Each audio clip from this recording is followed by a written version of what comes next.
My son was clinging to life in the ICU when my family emptied $850,000 from my account. My brother-in-law grinned and said, "We deserved it more than you." I could hardly breathe, but they never expected what happened next.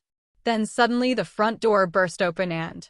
Can you imagine being trapped in the worst nightmare of your life? Your child fighting for every single breath in the ICU, only to discover your own family just stole every penny you had, nearly $1 million? And then, to their faces, they smirked and told you, "We needed it more than you." This isn't just a story about betrayal. It's about what happens when you push someone past their breaking point. Trust me, you'll want to hear how I made them regret that laugh. I'd been practically living in that hard plastic chair outside the ICU, just staring at the floor, praying for some kind of answer. That sterile, antiseptic smell hung heavy in the air, and the constant, relentless beeping of machines from behind that closed door was just a gut-wrenching soundtrack to my personal hell. My son, Eli, my sweet 8-year-old boy, was in there, hooked up to more tubes and wires than I could even count. I'm a 39-year-old single dad. I run my own little design business, but none of that mattered then. All that truly mattered was Eli. That he kept breathing, that he kept fighting. These past 2 weeks had been a blur of sleepless nights, whispered prayers, and raw, agonizing fear. Every single dollar I'd saved over the last decade, every late night, every client I bent over backward for, it was all for Eli. I'd built this safety net, this financial fortress, believing that no matter what else life threw at us, at least we'd be okay financially. That conviction, that single belief, was the only thing keeping me upright, keeping me from collapsing right there in that cold, sterile hallway. At some point, probably just out of sheer habit, I pulled out my phone. I don't even remember why. Maybe I just needed that reassurance, that cold, hard comfort that when the hospital inevitably hit me with the next bill, I could handle it. I opened the banking app. I blinked. Once. Twice. And my stomach just dropped. My checking account? 0. Savings? 0. My business account? Also 0. For a split second, I genuinely thought it was a mistake. A glitch. I refreshed the app. Tried another card. The same terrifying zeros stared back at me. My hands started to shake uncontrollably. The walls of that hallway, which had felt so endless just moments before, suddenly felt like they were closing in, crushing me. My pulse was roaring in my ears so loudly, I almost didn't hear a nurse call someone's name down the hall. I somehow forced myself to dial the bank, trying desperately to keep my voice steady as I gave them my information. The woman on the other end sounded so impossibly calm, like she wasn't delivering news that my entire world had just been obliterated. "Yes, sir. I see several transfers overnight. They were authorized from a recognized device linked to your account." "No," I choked out, my voice cracking. "That's not possible." "I understand this is difficult," she interrupted, her tone carefully measured, almost robotic, but the security questions were answered correctly. The transfers were made between 11:40 p.m. and 4 a.m. It felt like a physical punch to the gut. Someone had gone into my accounts. Someone who knew my information. Someone had taken everything. I hung up without even saying goodbye, my hands so unsteady I nearly dropped the phone. By the time I finally dragged myself out of the hospital, the sky was completely dark. The cool Portland night air bit at my skin, but I was numb. I drove on autopilot, my mind a swirling storm of disbelief, dread, and a terrifying, cold anger, until the lake house finally came into view. That place, it was supposed to be a refuge. A place where my family gathered for barbecues and lazy summer weekends. But tonight, it felt like enemy territory. I didn't knock. I just pushed the door open and walked straight in, my footsteps echoing loud and hollow against the old wooden floor. The laughter coming from the living room died instantly. There he was, Gideon, my brother-in-law, sprawled on the couch, a whiskey glass dangling from his hand like he owned the damn place. Serena, my sister, sat next to him, her eyes starting nervously between me and the floor, her body practically shrinking in on itself. "Where is it?" I demanded, my voice coming out sharper, more brittle than I even intended. Gideon's lips curled into that smug little smile I'd hated since the day I met him. Well, hello to you too. I took a step closer, my fists clenching so tight my nails dug into my palms. Don't you dare play games with me. My accounts are empty. All of them. Where's my money? He just leaned back, taking a slow, arrogant sip of his drink before answering. We needed it more than you. The words hit me like a physical slap. My ears rang. For a moment, I couldn't even process the sheer audacity, the cold-blooded cruelty of what he'd just said. Excuse me. I managed to choke out barely a whisper. Serena finally spoke, her voice barely audible. Don't make this about you. I actually laughed then, a hollow, bitter sound that shocked even me. Don't make this about me. $850,000. My son is in the ICU fighting for his life, and you two drained me dry. How is this not about me? Gideon just shrugged, like the conversation bored him. You'll figure it out. You always do. The rage simmering inside me, a hot, violent flood, threatened to spill over, to consume me. But I swallowed it down. No. I wasn't going to give them the satisfaction of seeing me break. My entire world was burning, and they just sat there in their comfortable little bubble, sipping whiskey as if they hadn't just destroyed everything I had. I took a deep, shaky breath, forcing my voice to steady, to become unnervingly calm. Then you won't mind what's coming next.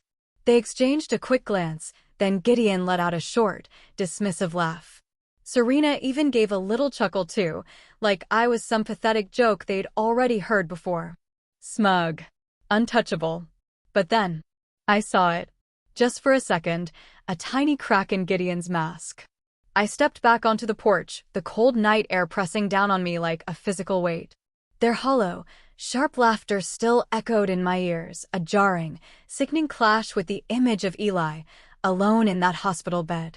My hands felt cold, my fingers stiff around my phone, which I still hadn't managed to put down since Serena's text. After a few deep, ragged breaths, I forced myself back into the dining room. That's when I saw it. My seat. It had been moved. I'd been at the far end before, but now I was practically next to the kitchen door, in a spot where servers would brush by with plates. A clear, undeniable message that I didn't deserve to sit among them. Someone had done it deliberately, and they wanted me to notice. I just stood there for a moment, taking in the picture-perfect scene, candles burning low, crystal glasses catching the light, and at the opposite end, Gideon leaning back in his chair, completely at ease. He didn't even glance up at me. Every scrape of a fork against china, every muffled giggle from the other end of the table felt choreographed, a performance designed to make me feel small. I'd never felt so visible and invisible all at once. They didn't need to shout or point fingers. This was more cutting, more cruel than any screaming match. It was a quiet, calculated humiliation that told me exactly where I stood, outside of them. I slid into my new spot without a word, the chair creaking as I pulled it in. My hands itched to grab my bag and just leave, but I stayed. Maybe it was pride. Maybe it was because I knew walking out would be exactly what they wanted. And then I saw it. A familiar glint caught my eye, reflecting the low light from the chandelier. Gideon raised his arm as he gestured to someone across the table. And there it was, on his wrist. My father's watch. For a second, I couldn't breathe. That Omega watch wasn't just some accessory. It had been my father's. The one he'd worn to every meaningful occasion. The one he'd handed to me 2 days before he passed away, whispering, "This stays with you. It's part of you now." And here it was on Gideon's wrist. I gripped the napkin in my lap so tightly that the fabric twisted and tore in my hands. He actually tapped the face of the watch as he laughed at something one of my uncles said, like he knew exactly what he was doing, like he wanted me to see it, to rub it in. Through the blur of conversations and clinking glasses, my pulse roared in my ears, an angry drumbeat. I replayed that moment in the hospital when my father's hand, frail and cool, pressed that watch into mine. How could Gideon possibly have it now? The dinner dragged on in a haze. I didn't taste the food. I barely heard the small talk. All I could focus on was that watch, gleaming mockingly on his wrist, and the dull, suffocating ache in my chest. When dessert was served, I stood abruptly, muttering something about needing air. My feet carried me to the hallway where the buzz of voices mercifully dulled. I didn't wait long. Serena slipped out a few minutes later, her heels clicking softly on the old wooden floor. Why does he have Dad's watch? My voice was low, but it came out sharper, more accusing than I intended. She stopped mid-step, but she didn't turn to face me. It's just a watch, she said quietly. Too quickly. No, I said, stepping closer. Don't do that. Dad gave it to me. He told me it was mine. So tell me, Serena, why is your husband wearing it like some trophy? She finally glanced back, her expression unreadable. You always make things so difficult, she whispered. It's just sharing the family legacy.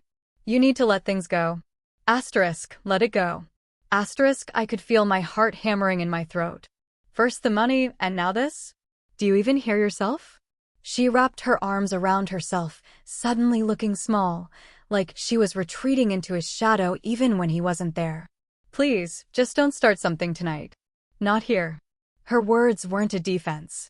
They were a dismissal, a pathetic plea for me to stay quiet so everyone else could keep their illusion of harmony intact. I didn't answer. There was nothing left to say. I walked back to the guest room, the one they'd stuck me in at the farthest corner of the house, and sat on the edge of the bed. My hands were still trembling, but now it wasn't from shock. It was pure, unadulterated rage, simmering just under the surface. My father was gone, my savings were stolen, and my own sister had chosen to stand by while her husband paraded around in something that was never his. That night, I stared at the ceiling for what felt like hours. I thought about Eli, about my father, about how easily they'd tried to erase me from everything that mattered. And right then, in that dark room, I made myself a solemn promise. I wouldn't let them erase me. Not as a daughter, not as a parent, not as anything. But the watch, that sacred watch, wasn't the only thing they'd stolen from me. Sleep? Forget about it. Every time I closed my eyes, I just saw Gideon's wrist, my father's watch gleaming like a taunt. I saw Serena's carefully blank face when I confronted her. I felt the gut-wrenching realization that they'd made me feel like I didn't belong in a house my own father had built. I lay there, staring at the ceiling, feeling like the walls of that guest room were slowly, steadily closing in on me. Around midnight, I just gave up trying to sleep. The house was utterly still, save for the faint hum of a refrigerator somewhere in the distance. I got up, padded barefoot into the hallway, careful not to make the old wood creak. I'd spent countless holidays in this place. Christmas mornings in pajamas, summer barbecues with my father out on the porch. But now, those cherished memories felt like they belonged to someone else's life. I found myself drifting toward the study. My father had always kept his most important papers in there. Even after he passed, Serena insisted the room be left exactly as is. But something about it tonight felt altered. When I opened the door, the familiar, comforting smell of old leather and dust hit me, but the room itself didn't look right. The desk drawers weren't as neat as I remembered. Folders that should have been aligned perfectly were slightly ajar, some stacked awkwardly. I flicked on the small desk lamp. Its yellow glow made the shadows dance across the walls, and I just started pulling things out. It was aimless at first, looking for what I didn't even know. But as my fingers grazed the edge of a large, thick envelope tucked beneath some tax documents, I felt my pulse quicken. My name was on it, written in my father's unmistakable hand. I slid it open, my fingers shaking slightly. Inside were estate documents. Updated ones. At first, I thought my exhausted brain was just misreading them. But no. The words were chillingly clear. The notarization dates stared back at me like an accusation. My father's original will had explicitly ensured I received a share of the lake house, along with a part of his business assets. He told me himself. But these papers stripped me of nearly everything. Key properties, liquid assets, even parts of the family business, all quietly reassigned, all in Serena and Gideon's names. My throat tightened, a painful knot, and I had to sit down before my knees completely gave out. I read through each page, my heart pounding louder with every single line. The dates were months after my father's funeral. It didn't make sense. He couldn't have signed these. He was gone. The horrifying realization sank in like a stone in water. They hadn't just taken my savings. They'd taken my inheritance. They had tampered with the one thing my father had left behind to ensure I'd be okay. I wanted to scream, to wake them up and demand answers. But the house was silent. And in that silence, I felt something else settling over me. Fury, yes, a burning, righteous fury, but also a stark, terrifying clarity. They thought I wouldn't find this. They thought I wouldn't fight back. I sat there for what felt like hours, the papers spread out on the desk, my fingers tracing my father's signature. Whether real or forged, I didn't know yet. My chest ached, a deep, persistent pain, but my mind was sharp. Sharper, clearer than it had been in days. They've taken everything, I whispered to myself, my voice barely audible in the heavy stillness of the room. But they don't know me as well as they think. I gathered the documents carefully, folding them back into the envelope. As I turned off the lamp and stepped back into the dark hallway, I felt a profound shift inside me. This wasn't just about money anymore. This was about erasure. About them rewriting the story of my family without me in it. And they were absolutely not going to get away with it. And then, as if to grind me further into the ground, Gideon made his boldest, most audacious move yet. The morning came, heavy and gray, as if the very weather understood the new betrayal waiting for me. I hadn't slept a wink. By the time I walked into the living room, Gideon had already staged his scene. Relatives I hadn't seen in months were gathered on the couches, some perched awkwardly on armrests, their faces a mix of curiosity and discomfort. Gideon stood in the middle like a master of ceremonies, a thick manila envelope in his hand, that same smug, self-satisfied curve on his mouth. "Glad you're here," he said, his voice syrupy sweet, loud enough for everyone to hear. We were just about to clear the air. My stomach nodded. I didn't like his tone. I definitely didn't like the way Serena stood behind him, arms crossed, her gaze fixed on the carpet as if she wished the floor would just swallow her whole. He opened the envelope with theatrical slowness, like a man about to unveil some great truth. "You've been saying I took your money," he said, glancing at me with a performative sadness. "But here's the thing. That's not how it happened." I didn't respond. I couldn't. He held up a document, flipping it toward the room. "You all should know," he announced, his voice booming. "She voluntarily entrusted me with $850,000. It was a loan for a family investment." My heart slammed against my ribs, a painful, frantic beat. He walked toward me, waving the papers. "Your signature is right here." And there it was. My name. My handwriting. Or what could perfectly pass for it, perfect enough to almost convince even me that I had signed it during some forgotten, sleep-deprived night. Gasps rippled through the room. A few aunts leaned closer, their faces etched with horror and curiosity, trying to get a better look. One of my cousins murmured something, a quiet, "Oh, it makes sense now." Gideon beamed, his voice dripping with false benevolence. "See? You're making me out to be a thief, but I've only been holding what you gave me, for us. For us." As if this had ever been for anyone but him. My knees felt weak, like they might just buckle beneath me. I opened my mouth, but no words came out. How could I argue with paper that blatantly contradicted me? How could I defend myself when my own family was already looking at me like I'd completely lost my mind? I scanned the room, desperately searching for someone, anyone, to back me up. Serena wouldn't meet my eyes. She just stared at the floor, like a child caught in a lie. And that told me everything I needed to know. "You forged that," I managed, my voice barely above a whisper, raw with disbelief. Gideon chuckled, a sharp, dismissive sound. "Of course, you'd say that. That's what people do when they regret their decisions. They rewrite history." The room shrank around me. I could feel their judgment like a crushing weight pressing into my chest. A few relatives exchanged wary looks, and I knew what they were thinking. Asterisk, maybe she really is unstable. Maybe Gideon is telling the truth. Asterisk, I wanted to scream, to rip the papers from his hands and set them on fire, but I didn't. I couldn't. My throat closed around the words, stealing my voice. I felt small, voiceless. By the time I finally walked out of that house, I don't even remember saying goodbye. Hours later, I found myself back in my car, parked outside the ICU. I don't even remember the drive there, My mind was just a blank, static haze. I just remember staring at the dashboard, completely numb. My son was inside, still fighting for his life, tubes and machines doing what his precious little body couldn't. And here I was, stripped of absolutely everything. My money, my dignity, even my place in my own family story. I don't know how long I sat there. Long enough for the tears to dry on my cheeks, for my breathing to slow to that hollow, desolate rhythm of defeat. My gaze drifted to the passenger seat. Eli's stuffed blue bear was slumped there, its fur worn smooth from years of bedtime hugs.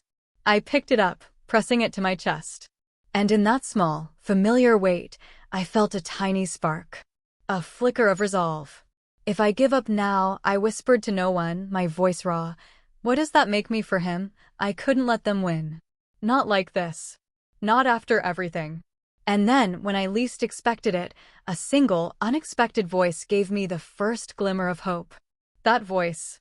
It came just when I'd completely stopped expecting to hear anything good. It was late evening, the ICU waiting room cast in that eerie glow of fluorescent lights, the constant hum of machines a cruel lullaby from beyond the double doors. I'd been sitting there for hours, head in my hands, utterly numb. Numb from Gideon's false papers. Numb from my family's chilling silence. Numb from Eli's tiny, fragile body fighting for every breath behind that closed door. Time in that place didn't move. It just pressed down on you, a dull, relentless weight. My mind couldn't let go of Gideon's face, that sickening smirk, those forged signatures that looked so real I'd almost believed them myself. I kept replaying the scene in the living room, over and over, each time thinking of a sharper comeback, a way to make them hear me. But every imagined response fell flat, because in the real world, he'd walked away with everyone's sympathy and my entire life in his hands. I didn't even notice Marcy until she was sitting right beside me. "Hey," she said softly, her voice hesitant, like she wasn't sure I'd even want to hear it. I blinked at her, disoriented. Marcy was my cousin, the one who always stayed out of family drama. The one who smiled politely at holidays and avoided anything resembling conflict. She wasn't supposed to be here. I couldn't just sit with it, she said quickly, her eyes darting toward the hallway, as if making sure no one else had followed her. "I had to tell you what I know." "What do you mean?" My voice came out hoarse, raw, like I hadn't spoken in days. She twisted her hands in her lap, clearly nervous. "Gideon. He likes to drink late at night.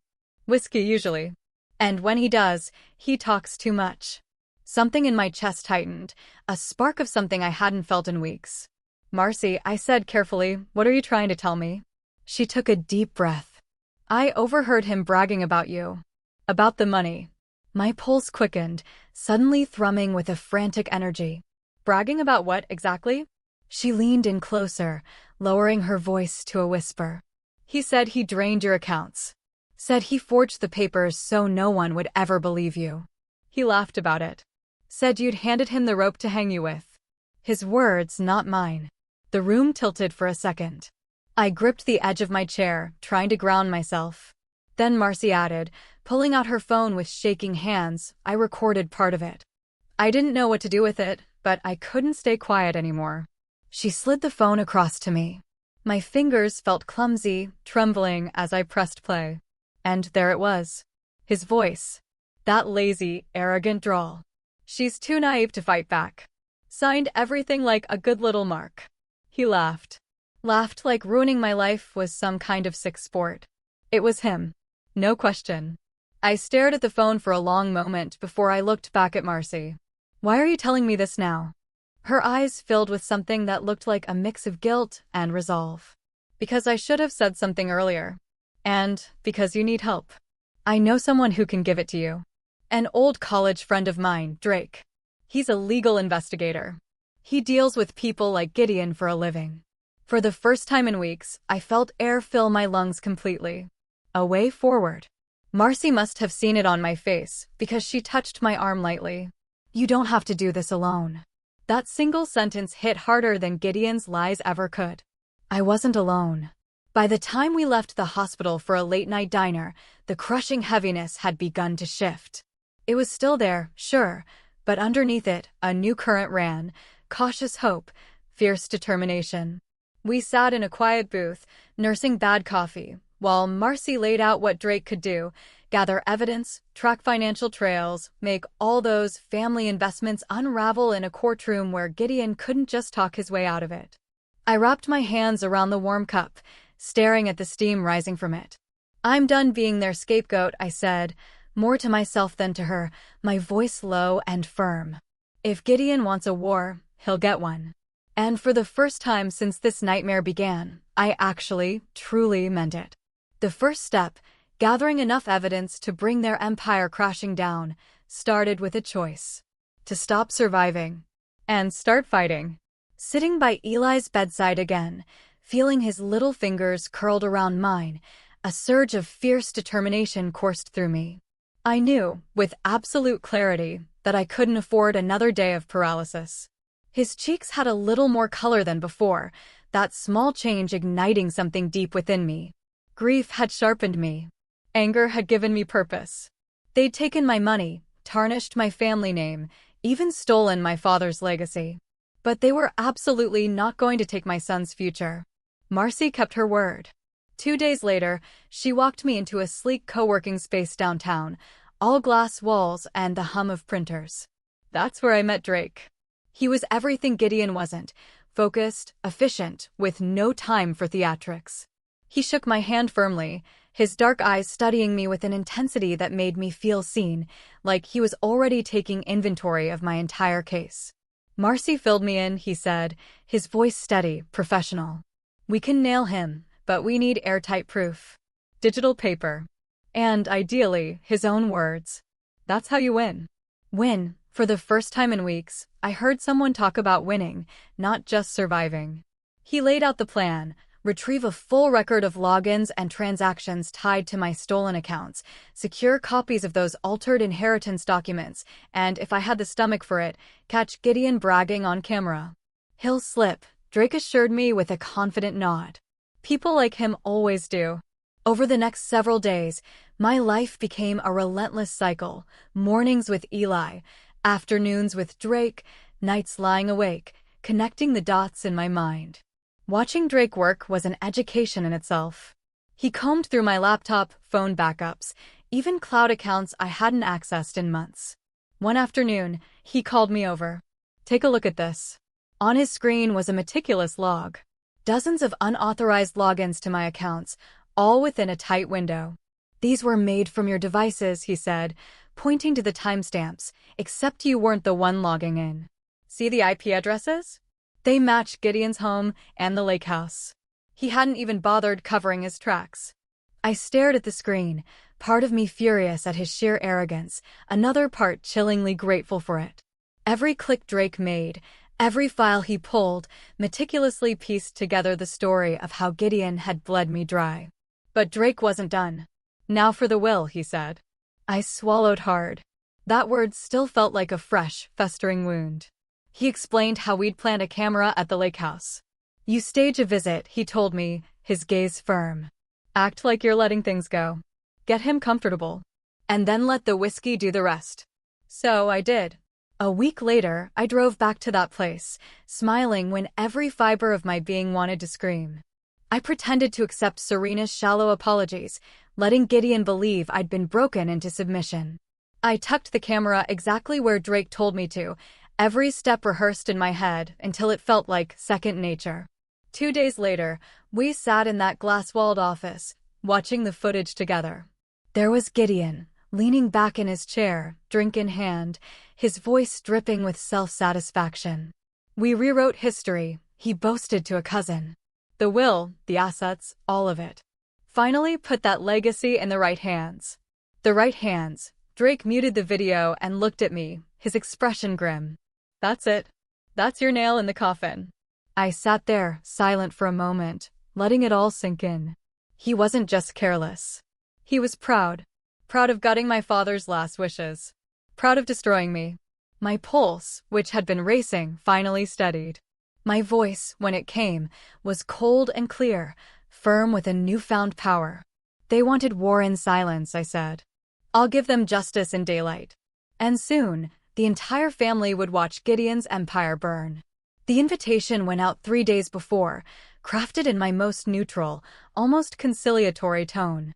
Asterisk, we need to end this fighting. Let's meet, all of us, at the lake house. Asterisk, I made it sound like I wanted peace, like I was finally ready to bury the hatchet. It was a performance, and I played it flawlessly. By the time I arrived that afternoon, the house was already buzzing with a low hum of uneasy conversation. Cars lined the gravel drive, and inside, aunts and cousins mingled, their voices hushed, but undeniably eager for some drama. Serena stood by the kitchen counter, nervously twisting a napkin in her hands, carefully avoiding my eyes. Gideon, of course, was in the absolute center of it all, whiskey in hand, completely relaxed, smirking like a man about to enjoy his victory lap. Finally decided to talk like adults, he said, when I stepped into the living room. His tone was sickly sweet, but it dripped with condescension. I ignored the bait. Let's sit. The family gathered in the main room, filling the long couches and chairs, some standing awkwardly along the walls.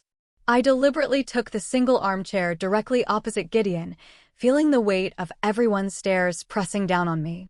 But I held my ground. This isn't easy, I began, my voice calm, steady, and clear. But we need to talk about what's been done. To me. To my father's legacy. To my son. Gideon chuckled, a dismissive sound. Oh, this again? You really need to let it go.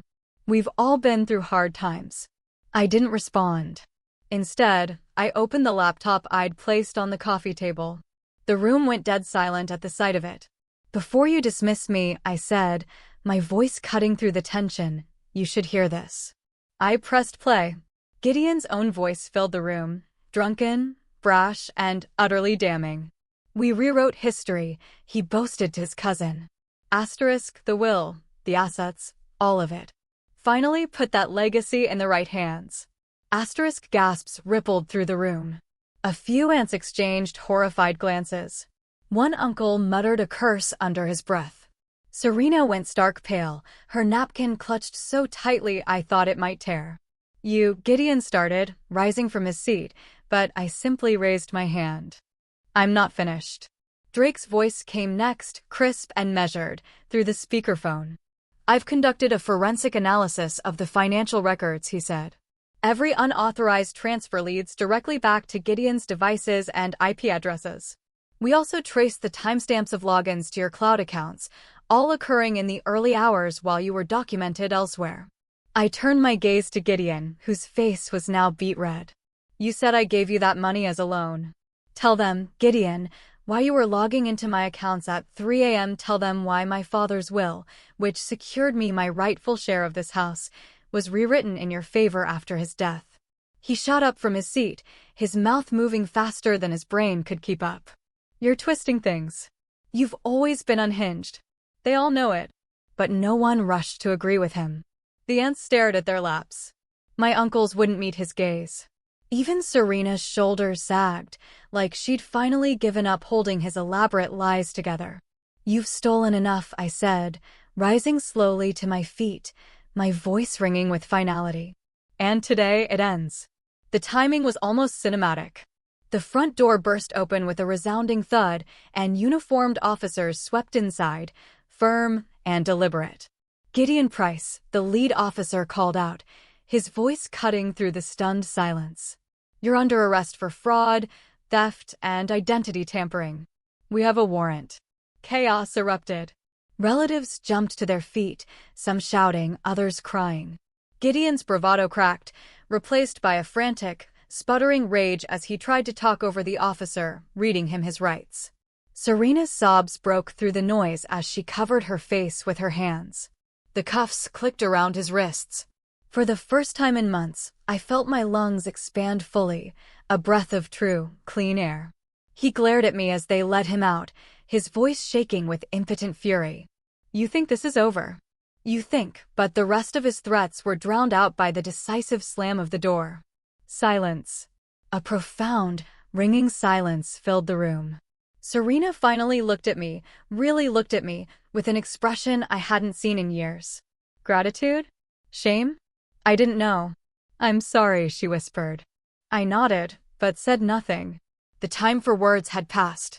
I turned to the rest of the family, their faces a mix of shock and dawning relief. This wasn't just about money, I said quietly, my voice carrying clearly through the stunned room.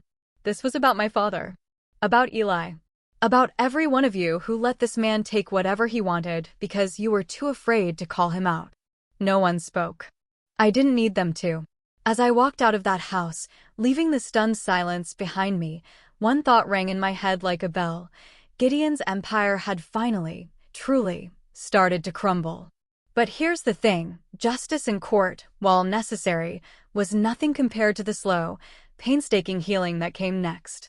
The weeks after Gideon's arrest passed like moving through thick water, slow, heavy, but with a new, steady current. His empire unraveled, piece by piece. That infuriating smugness was replaced by cold silence, his untouchable persona dismantled by handcuffs and endless court dates.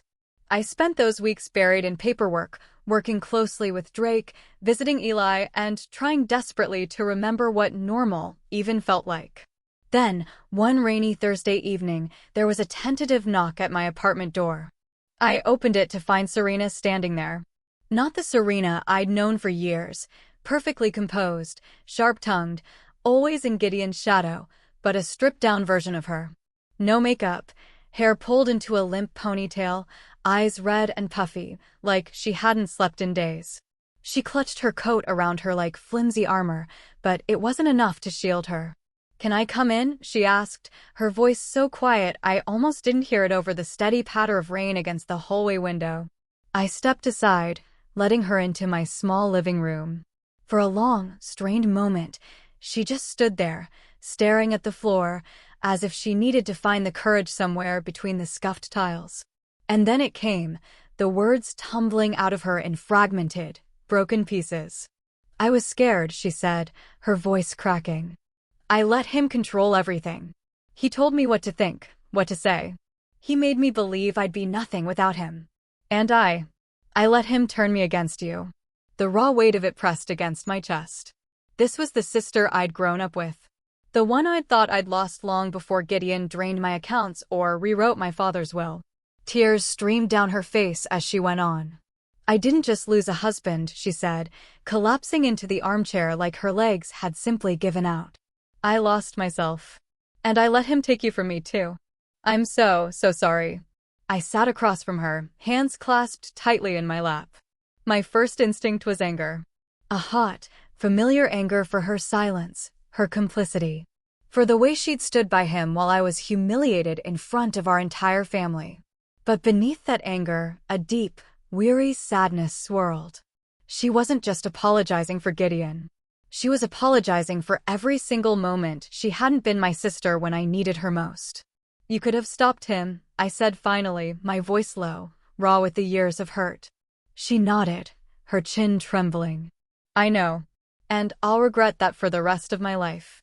For a long while, neither of us spoke. The rain kept tapping against the window, like it was keeping time with our heavy silence. Then she reached into her bag and pulled out a folder.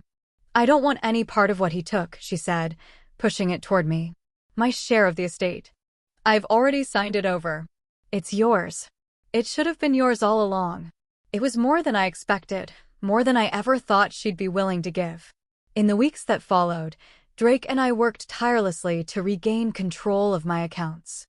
With his help, the banks reversed the fraudulent transfers, and the legal process began to restore what had been stolen. Not just my money, but my rightful place in my father's legacy.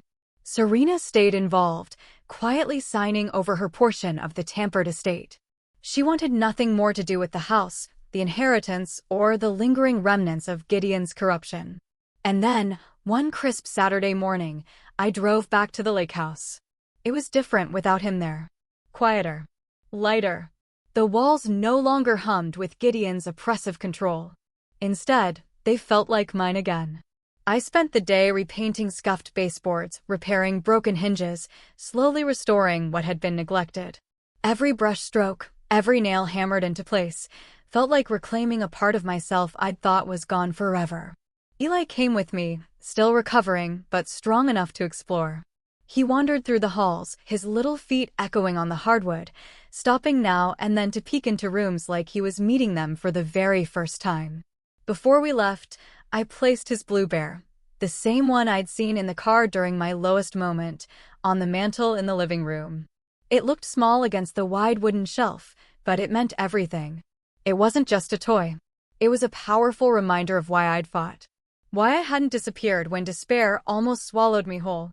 As I stood there with Eli's small hand in mine, sunlight streaming through the wide lakehouse windows, I felt a kind of peace I hadn't known in years. They tried to erase me, I whispered, not to anyone in particular, but to the quiet, strong echo of the house itself. But I'm still here. And this time, no one takes from my family. Justice, I realized, doesn't always roar in courtrooms or make dramatic headlines. Sometimes it's quiet.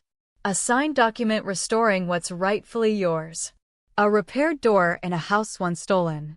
A sister weeping her regrets in your living room. Sometimes, justice isn't loud. It's just a blue bear on a mantel and a son's smile in the sunlight. Have you ever faced a betrayal that shook you to your core or had to fight to reclaim what was rightfully yours? How did you find the strength to push back? I'd love to hear your stories and thoughts in the comments below. Let me know what you think.